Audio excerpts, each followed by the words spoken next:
My daughter tried to humiliate me for money. But she should have remembered whose name is on the deed to her house.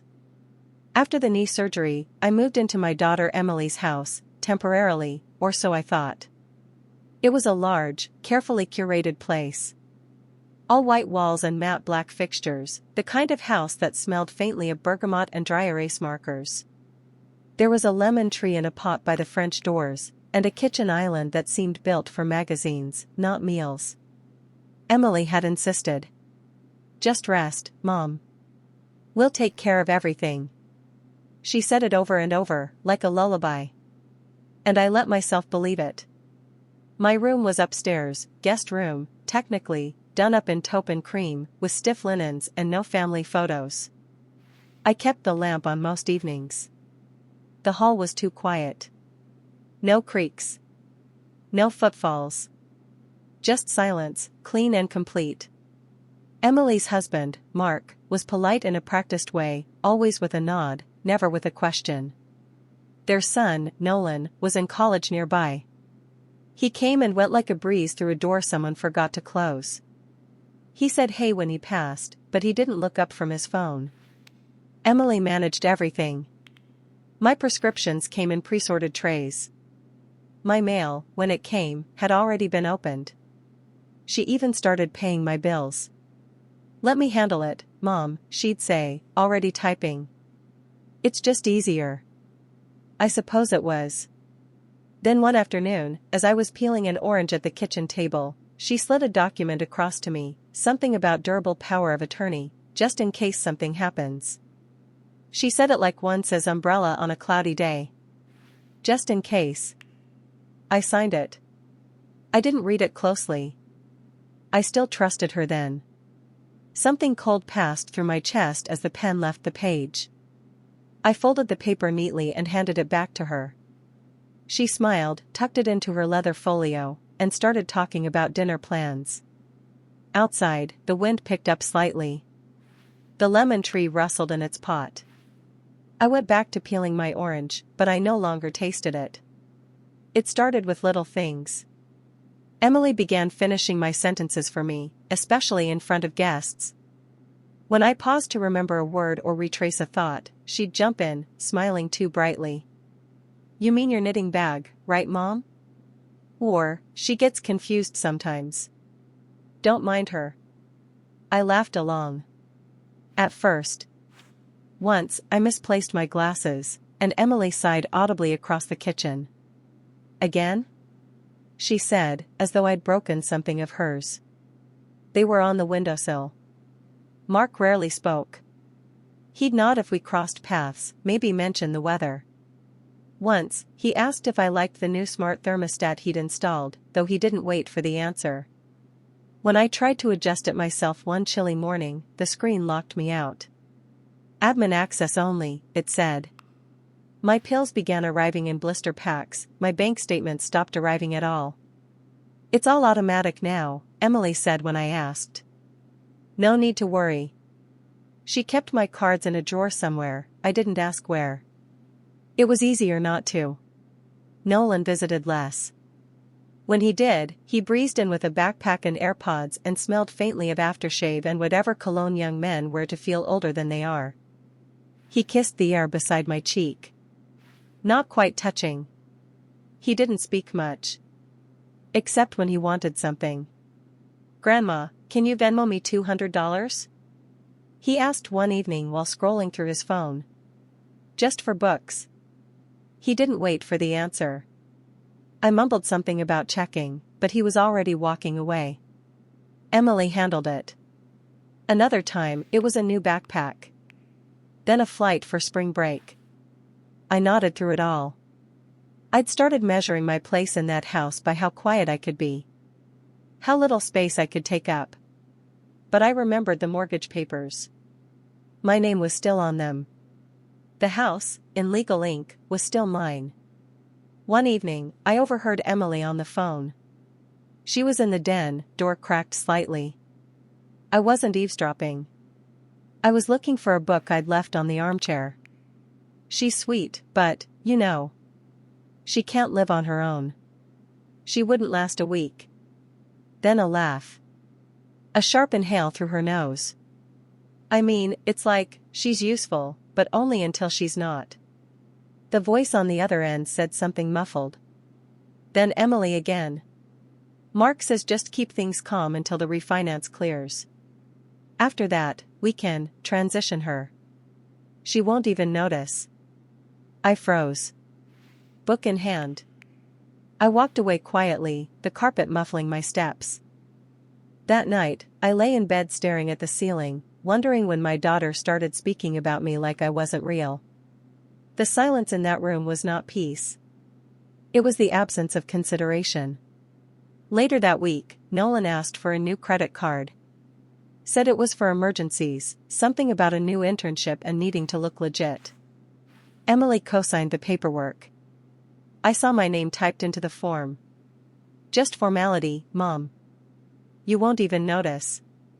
I said nothing. The next morning, I woke up early, habit, I suppose. The house was still. Light crept slowly across the wooden floors like water seeping under a door.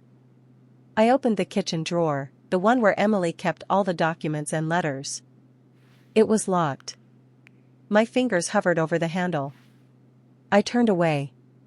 That afternoon, she brought me herbal tea, unsweetened. We need to keep your sugar in check, she said, placing it carefully in front of me.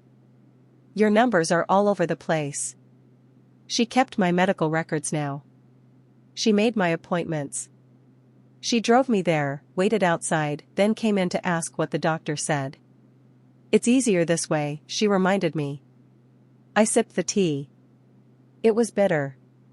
My mouth had gone dry. That night, I stood at the bathroom mirror and looked at myself long and hard. The light above the sink buzzed faintly. My face had softened, aged. The lines at the corners of my eyes ran deeper than I remembered. But my eyes, they were still clear. The next morning, over breakfast, Nolan didn't look up from his phone. He just said, "Grandma, can you send me $4,800? For a graphics card." The number caught me off guard. I blinked. He looked at me then, like it wasn't a question. Emily didn't say anything at first. She stood at the counter stirring her coffee. Waiting. I met Nolan's eyes. My voice was calm. No. The word landed like a dropped dish. He looked annoyed. Emily's spoon clinked sharply against the mug. She turned, slowly. Without a word, she walked over to the table and, in one swift motion, tipped her mug into my lap. The liquid was hot. Not boiling. But hot enough. I gasped. Not from the heat, but from the act. The mug rolled to the floor, shattering. Mark looked up from his paper. Nolan froze. Either you help, Emily said, her voice low and precise, or you're out. We're not a charity, Mom. I sat there, heart pounding. Then I remembered. This was still my house. The title had never changed. The power of attorney? She'd tried, but she hadn't succeeded. There were gaps. Forms unsigned. A technicality she'd missed. I looked up at her, still calm. She didn't see it in my face. But I was done being quiet. I didn't speak. I didn't wipe the coffee from my lap. I simply stood, careful not to slip on the shards at my feet. Emily didn't apologize. She returned to the kitchen sink, rinsed the inside of her mug, and set it upside down in the drying rack. Mark flipped a page in his paper, not looking up. Nolan mumbled something about class and left through the garage, keys jangling. I walked back to my room, my knees stiff, but not from the burn. The coffee had already cooled. What lingered was the silence that followed it. The certainty. Behind the closed door, I sat on the edge of the bed and looked around. Neutral walls. A dresser with nothing personal inside. The bookshelf held titles I hadn't chosen. A vase of silk flowers someone had placed to make the room look less empty. This wasn't a guest room. It was a waiting room. And I had waited too long. I reached for the small jewelry box in the nightstand. Inside it, a worn envelope. My handwriting on the front. Important, keep. Inside was a photocopy of the house deed. My name was on the title. Mine alone. Emily had filled out hospital paperwork years ago, said it was for emergencies. I remembered the pen in my hand, the hospital tray table, the smile she gave me when I signed. But the document hadn't gone through. It was a draft, not notarized. I knew that now. I'd found the letter from a lawyer tucked behind old birthday cards. A quiet little sentence at the bottom, pending completion. She'd never finished the process. Too busy, perhaps. Too confident I wouldn't notice. And she was right, until now. My ID was gone. My cards, too. They'd been moved sometime over the past month. For safekeeping, Emily had said when I asked. We don't want anything misplaced. The locks on the filing cabinet had changed. My old email account no longer received alerts from the bank. But my memory hadn't failed me. Not yet. And that was enough. I stood slowly, joints aching, and went to the closet. My coat was still there. My shoes. A canvas tote I kept tucked behind the laundry basket. Inside it, a few spare checks from my personal account, unlinked to Emily's systems. A paperback novel I never finished. A pad of yellow-lined paper. A pen. I sat at the desk by the window. Opened the pad. Wrote a name, Walter Walt Wexler. Old neighbor. Retired attorney. Widower. We used to exchange tomatoes and gossip across the hedge. Last Christmas, he sent a card with his new number written in pencil. I had tucked it into the back of my address book. I dialed. June, he said after the second ring, his voice slow and warm like molasses. Well, I'll be. Is everything all right? Not yet, I said. But it will be. I asked if he could come by. No explanation. Just lunch. He said he'd be there by 11. I packed quietly that morning. Just one suitcase. Just the things I'd bought myself or saved from before. A cardigan James had loved. A wooden comb from when Nolan was small. My wedding band. I left the rest. By the time Walt arrived, Mark had gone to work. Nolan was still out. Emily was upstairs, on a Zoom call. I walked out the front door and closed it behind me without a sound. Walt didn't ask questions. His car smelled like peppermint and pipe tobacco. At his house, I sat on the back porch while he made tuna sandwiches. There were birds in the hedges, loud and busy. His old radio crackled with a baseball game neither of us listened to. I stayed there one night. Then two. By the third day, I had moved into Silver Maple Gardens, a senior complex with clean hallways, ducks on the pond, and neighbors who greeted me by name. It wasn't fancy, but it was mine. The manager, Ruth, gave me the corner unit. A balcony with just enough sun for herbs. A small kitchenette. And most importantly, my own mailbox. Walt helped me carry in the boxes. That week, with his guidance, I placed the house into a revocable trust under my full control. I updated my will. Changed my bank accounts. Cancelled all joint authorizations. Then, quietly, we initiated a financial abuse inquiry. It wasn't dramatic. Just a phone call. Some documents. The kind of paperwork that doesn't yell, it simply shifts weight. I didn't tell Emily. Didn't warn her. Let the silence speak. She found out 2 days later. 2 days after the trust was filed, Emily showed up at Silver Maple Gardens. She didn't knock. I was in the garden at the time, kneeling by the planter box, brushing soil from my fingers, when I heard Ruth, the manager, call my name from across the path. June?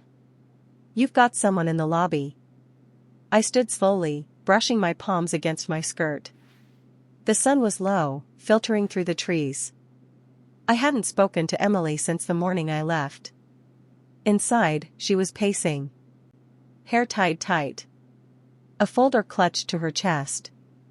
When she saw me, her face folded into concern so quickly it looked rehearsed. "Mom," she said, stepping forward. "Can we talk?" I nodded once and walked past her into the small library, glass walls, heavy chairs, quiet as a prayer. She followed me in. We sat facing each other, the white oak table between us. "I didn't know you were leaving," she began. "I came home and, it was like you disappeared." I didn't answer. "I mean, why didn't you say anything?" She paused.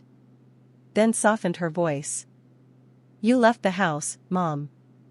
You left us." I looked at her then, really looked. Emily had always known how to control a room. In court, at PTA meetings, in the quiet ways she diffused her son's tantrums and redirected her husband's inattention. But here, in this still space, her voice landed flat. I spoke slowly. "You poured coffee in my lap." She blinked. She started. "It wasn't that hot." The sentence hung in the air like smoke. She cleared her throat. "I was upset. You refused to help Nolan. We've all been under stress. Then, you know how he is. He gets overwhelmed." I watched her fingers tighten on the folder. I let the silence return. She tried again. "We're family, Mom. This place, this drama, it's unnecessary. We just want things to go back to normal." I folded my hands. "Define normal." Her smile faltered. "You know what I mean. You at the house. Meals together. Nolan being able to focus on school without worrying about money. Me, managing the things you find stressful." She said it like a kindness. "Like a gift." "I don't find managing my own life stressful," I said quietly. Emily leaned forward. "We were helping you." "No," I said. "You were handling me." That stopped her. She tried to laugh. Failed. "Okay. I get it. You're angry. But don't you think this is going too far?" She reached into the folder and pulled out papers. Laid them gently on the table. "This," she said, tapping the top page, "this financial abuse report, it's overkill. It could ruin Nolan's chances at internships. It could affect our mortgage. You're blowing everything up." I stared at the paper but didn't touch it. "I'm protecting myself," I said. "From your family?" she asked, eyes wide, voice cracking with disbelief. "No," I said. "From people who treat me like a bank account." She stood abruptly. The chair groaned across the floor. "You're tearing this family apart," she said, louder now. A soft knock on the glass made us both turn. Ruth stood outside, polite but firm. "Everything all right?" Emily gathered the papers. Her hands trembled slightly. But when she looked back at me, her face had hardened. "This isn't over," she said. "You're confused. You're acting out. It's not like you." I didn't flinch. She walked out with her heels clicking, her shadow long across the tile. Later that night, my phone buzzed once. A message from her. It was just coffee. I turned the phone face down. I had seen her apology. It wasn't a bandage, it was a receipt. She wasn't mourning me. She was mourning the loss of access. To the house. To the account. To control.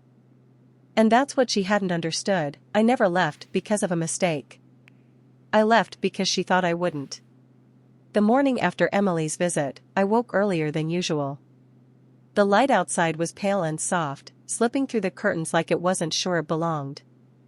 I sat on the edge of the bed and stretched my legs, letting the ache settle where it would. At 78, pain had become less of an enemy and more of a familiar echo. A reminder I was still here. I walked barefoot to the kitchen and filled the kettle. It whistled gently as I stood by the small table, looking out at the ducks that circled the pond like they had somewhere to be but no hurry to get there. I envied them that. By 9, Walt had arrived. He never knocked loud. Just a soft double tap and a quiet "Mornin', June."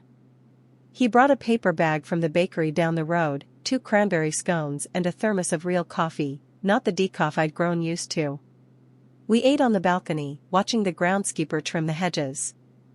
"You did the right thing," he said simply, between bites. I nodded. Not because I needed affirmation, but because hearing it aloud made the silence inside me a little less heavy. Later that week, the paperwork from the trust came in a thick manila envelope. Everything had gone through: house title, asset protection, updated legal guardianship. I had included Walt as my secondary agent. He didn't question it. We sat in the library to go over the documents. The same table where Emily had once laid down her folder like a declaration. Now, mine was heavier. By Friday, I had set up my new bank accounts, transferred the utilities I still controlled, and made a list of things I needed to reclaim: IDs, passwords, the little pieces of life Emily had slowly rerouted. At the DMV, the young woman behind the desk asked for my birth certificate. I handed it over. "Nice to see someone take care of their own paperwork," she said with a smile. "Lot of folks your age just hand it off to family." I nodded. That's what got me into trouble. She raised an eyebrow but didn't ask. By Sunday, my kitchen smelled of cinnamon. I had baked for the first time in years. Nothing fancy, just apple bread, the kind James used to request whenever the weather dipped below 60. The woman in the apartment next to mine, Bernice, had smelled it through the wall. "Something good in there," she called through the open window. I cut a slice for her and left it on her doorstep. It felt good, doing something small for someone else without being asked, without being expected to. I had spent too long performing usefulness. Now, I just wanted to exist. On Tuesday, I met with Officer Griggs from the county's Elder Protection Unit. He was gentle and careful with his questions. He didn't rush. I told him about the coffee. The comments. The missing cards. The day Emily asked for power of attorney and how cold the pen felt in my hand. He nodded. Took notes. "This isn't uncommon," he said softly. "It's quiet, and it's often legal, until it's not." When he left, he said he'd follow up soon. That these things took time. I told him I understood. I'd learned to wait quietly for change. But not this time. This time, I wasn't waiting for someone to come save me. I was just keeping record. 3 days later, Emily's tone shifted. Her first text had come like a breeze: "We're worried about you, Mom." The second was sharper: "You're being unfair." By the third, she'd stopped pretending: "This is hurting the family. You're making it hard for Nolan." Harder, she meant, now that the credit cards had been flagged. Now that the bank account didn't accept automatic transfers. Walt helped me send a reply. A single line: "All communication may now be directed through my legal representative." There were no more messages after that. That night, I made tea. Poured it slowly. Sat on my balcony with a blanket and watched the sunset turn the pond to glass. It had been a month since I left the house. The one I still legally owned. The one Emily now lived in, but no longer held the keys to in the way she believed. I hadn't told her yet. I hadn't said a word. But the paperwork was done. I had placed the property in trust under my full control, named Walt as my backup trustee, and included a clause for eviction proceedings, should I choose to initiate them. I wasn't sure if I would. Not yet. But the option was mine. And for the first time in a long time, so was everything else. It was a Tuesday morning when Emily appeared again. I was in the courtyard garden, trimming back the lavender near the walkway. The scent clung to my sleeves, soft and clean. A bird somewhere above chirped a sharp, decisive note, 3 beats, then silence. I didn't look up right away. I heard the sound of her shoes first, heels on stone, too sharp for this place. She cleared her throat. I stood slowly. "Mom," she said. She wore black pants, a cream blouse, and that faint citrus perfume she favored for serious days. Her eyes were wide. Not tearful. Just calculating. "I came to talk," she said. "Not argue." I nodded toward the bench. We sat. She placed a small stack of envelopes between us, sealed, some creased at the corners. "Nolan's struggling," she began. "His internship fell through. The car lease is in your name, and now he can't make the payments." She said it without accusation. As though it were just a list of facts. Weather conditions. I said nothing. Emily pressed on. "He's depressed. Barely leaves his room. Mark's been quiet, he feels ashamed." I watched a bumblebee drift between the lavender stalks. "Mom, what happened that morning? The coffee?" She glanced at my hands, folded neatly in my lap. "It wasn't what you think." I let the silence return. She tried again. "I didn't mean to hurt you. I was upset. But we're family. We've always made it work." She lifted one of the envelopes. Opened it. "A check. This was yours. It's from your joint account, before everything changed. You signed it, remember?" She pushed it gently toward me. I didn't touch it. "I haven't used that signature in 3 years," I said quietly. "And that account was closed last month." Emily's eyes flicked sideways, just a second. Her mouth opened, then shut. "I didn't forge it," she said, too quickly. I nodded. "I didn't say you did." The wind shifted slightly, rustling the leaves. A gate creaked in the distance. A gardener's hose hissed softly. "You've cut us out," she whispered. "No," I replied. "You placed me in a corner and forgot I was looking." Emily looked away. Down the path, the building cast long shadows across the gravel. "We miss you," she said, softer now. "Nolan asks about you." I didn't respond. Then she reached into her purse. Pulled out a small framed photo, one of the few I'd had on my dresser. It showed us at the beach, years ago. Nolan was 10. Emily held his hand. I stood beside them, sun hat tilted, laughing at something no one remembered. "We still have this," she said. "We still have time." I looked at the photo. The glass had a hairline crack down the middle. "I'm not angry," I said at last. "But I'm not returning." Emily blinked. Her shoulders dropped slightly. "I made mistakes," she said. I didn't correct her. She stood, carefully returned the photo to her bag. Then, before leaving, she said one more thing. "It was never about money." I almost smiled. It always is, when people say it isn't. That afternoon, I called Officer Griggs. Told him about the check. He came by the next day, took the envelope, took a photo of the signature, asked a few quiet questions. Walt joined us on the balcony while I made tea. "Could have been pressure," Griggs said gently. "Or something darker. We'll look into it." I nodded. "It's not the check I care about." Walt added, "It's the principle." And I agreed. That night, I didn't turn my phone off. But I didn't wait for messages either. None came. The house, my house, stood quiet in the distance. I hadn't visited. I didn't need to. A friend in real estate sent me photos last week. Cracks in the stucco. The pool green at the edges. Shrubs overgrown. Emily had taken over something she never truly understood. And like everything borrowed, it was starting to slip away. They came together. Late afternoon.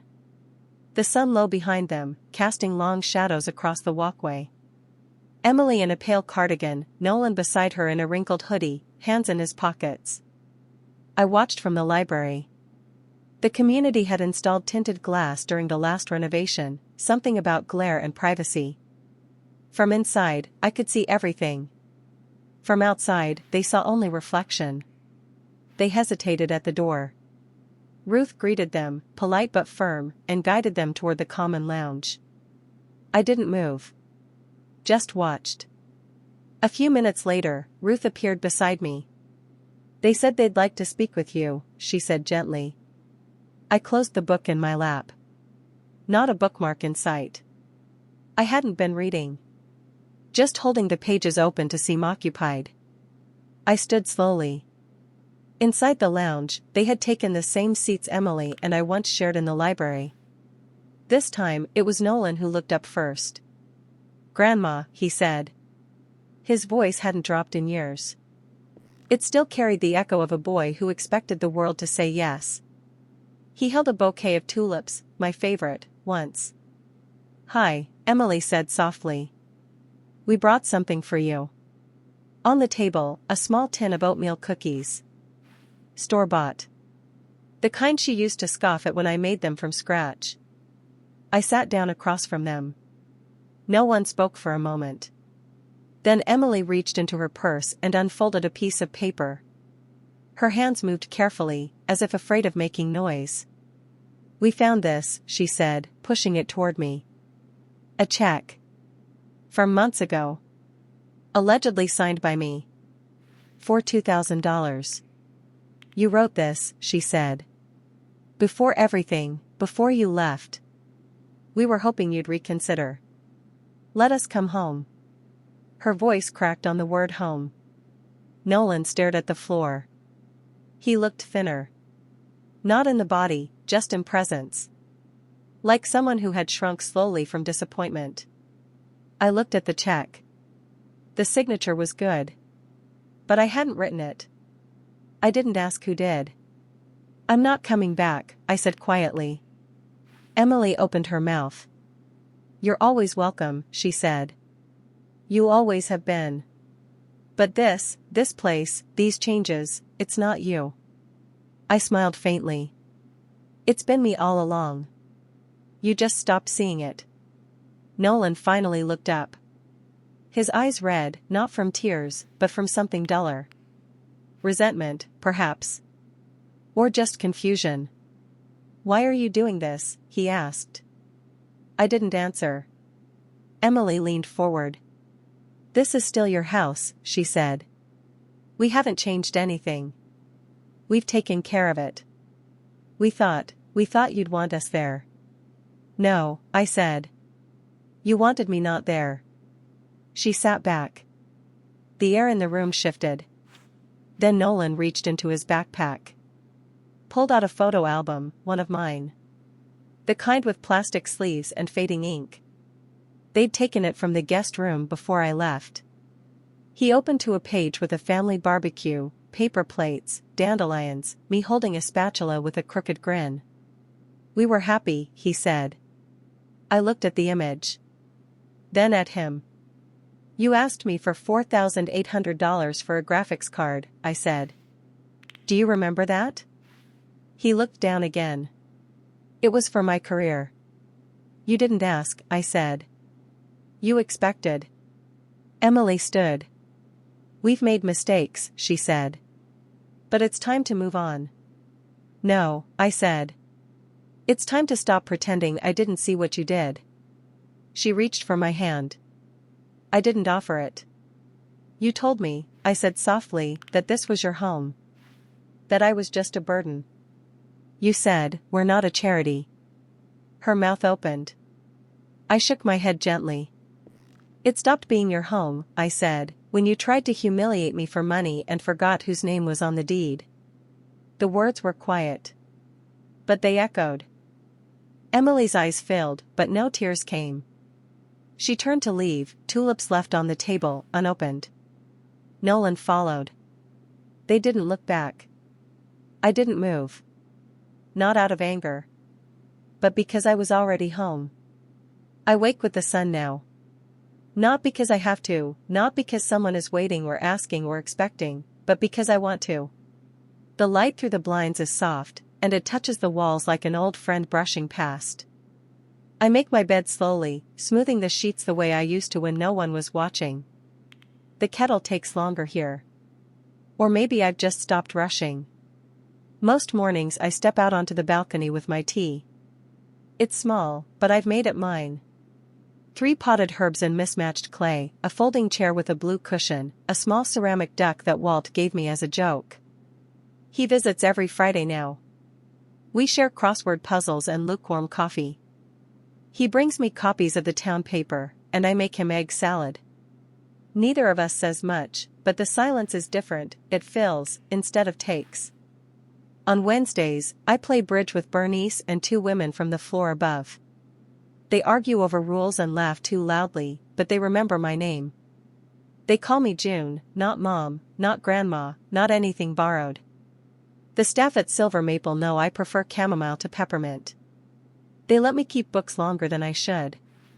I don't ask for favors. I just live. I don't check my phone often.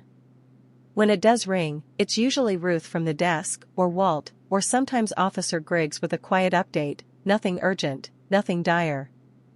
The investigation is ongoing. They're compiling. Reviewing documents. Comparing signatures. Take your time, I always say. I'm not in a hurry. The library smells like pine cleaner and old stories. Sometimes I sit there for hours without turning a page. The glass reflects back a face I've started recognizing again. One afternoon, Ruth stopped by with a letter. "From your lawyer," she said. It was short. Confirmation that the house title transfer had finalized. The trust was intact. No contests filed. All utilities rerouted. My will updated. Everything mine was truly mine again. I folded the letter and tucked it into the drawer with the others. Paper isn't heavy, but it holds weight when it names you correctly. The next day, I bought a small radio. Set it on the windowsill. I play the classical station in the mornings, soft violins and cello murmurs that fill the corners of the apartment like breath. It's not the house I bought. It's not the one with marble counters or a pool or the pantry I stocked for people who rarely said thank you. But it's mine. I don't miss the house. I miss the version of myself who thought staying was loyalty. Who believed enduring was proof of love. But she's gone now. In her place is someone quieter, slower, smaller perhaps, but not diminished. My granddaughter called once. Just once. Rebecca. She left a message I haven't deleted. "Grandma, I hope you're okay. I don't know what happened, but I just want you to know I'm thinking of you." I played it twice. Then once more. She didn't ask for money. She didn't mention Emily. And that was enough. I haven't decided whether I'll call her back. Not because I don't want to, but because silence, I've learned, is not always absence. Sometimes it's space. Sometimes it's dignity. Sometimes it's healing. At night, I open the windows. Let the air in. Let the past out. I sleep with the door unlocked now. Because here, no one takes things that aren't theirs. Here, I'm not a resource. Not a burden. Not someone to manage. I'm just June. And that's all I've ever wanted to be. The letter came on a Thursday. Folded neatly in a plain white envelope, no return address. Just my name, in Emily's handwriting, round, precise, deliberate. The kind of script she used for birthday cards and medical forms alike. Ruth had slid it into my mailbox with the rest, flyers for a local food drive, a statement from the utilities company, a coupon for knee braces I didn't need. I carried the envelope inside with careful hands. Didn't open it right away. I made tea. Sat by the window. Watched the breeze tug gently at the branches outside, leaves flickering like candlelight. When I finally broke the seal, I found 2 things. The first was a letter. The second, a check. Drawn from an account I hadn't used in over a year. My name signed at the bottom. The amount, $3,500. The letter read, "Mom. We miss you. We shouldn't have let things get so far. Nolan's struggling, and I've been a wreck. The house doesn't feel right without you. I know you're hurt. I know I said things I shouldn't have. Please call me. We'll figure this out. Just come home. Love. Emily. There was no apology. Only a reshuffling of words to soften what had already been hard. As if the wrong could be rewritten by a different pen. The check lay flat on the table. A name. A number. A signature I had not written. It was good, almost perfect. But the loop in the J was too high. The tail of the C too sharp. I hadn't signed it. I hadn't touched that account since transferring the balance to the trust.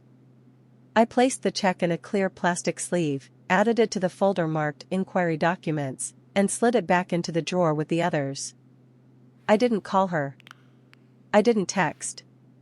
I didn't cry. Because grief had already passed through me. And what remained was something quieter. Not numbness. Not rage. Just distance. The kind that grows between trees planted too far apart to cast shade on one another. That evening, Walt came by. He brought split pea soup and a thermos of cider. We ate on the balcony. I didn't tell him about the letter. But at one point, while we listened to the radio hum through a cello suite, he said, without looking up, "They always circle back. Not because they're sorry. But because they think the well might still run." I nodded slowly. "This one's dry." He smiled, faintly. "They never believe it." The next morning, I delivered the check to Officer Griggs. He didn't say much. Just added it to the file and made a quiet note. Back home, I opened the cabinet beneath the sink. Pulled out the shredder. Fed the letter through first. Then the check. Each fragment fell like confetti into the bin below, white, black, jagged. I didn't watch it all go. I just turned, filled the kettle, and let the silence settle again. No anger. No second thoughts. Just another line crossed in pencil, then gone. The garden was still that morning. Ducks moved slowly near the pond, stirring ripples that stretched without hurry. The breeze held a slight chill, enough to bring out the cardigan I always kept by the door. Walt met me by the footpath, carrying his usual thermos and a small cloth bag of scones. He nodded toward the bench beneath the elm, and we sat in our usual silence. I watched the light fall across the water. He poured the cider. We passed the scones. And for a while, that was enough. Then he asked, softly, "You hear from her again?" I shook my head. No calls. No notes. Just the check. Just that. He didn't say anything. Just reached for a second scone and tore it in half. It had been 6 months since I left the house.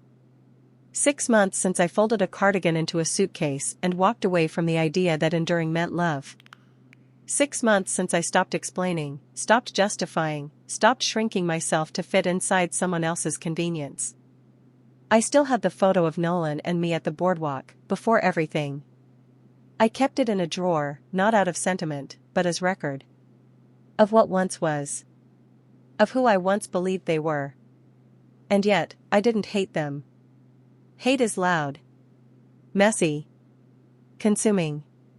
What I carried now was something smaller. Quieter. Like a drawer closed on papers you no longer need. That afternoon, Walt and I walked a slow loop around the garden path. The sun hit the lilacs just right, and the smell reminded me of the house I grew up in, bare floors, chipped paint, my mother humming while hanging wash. At the edge of the pond, he paused. "You ever miss it?" he asked. "The house?"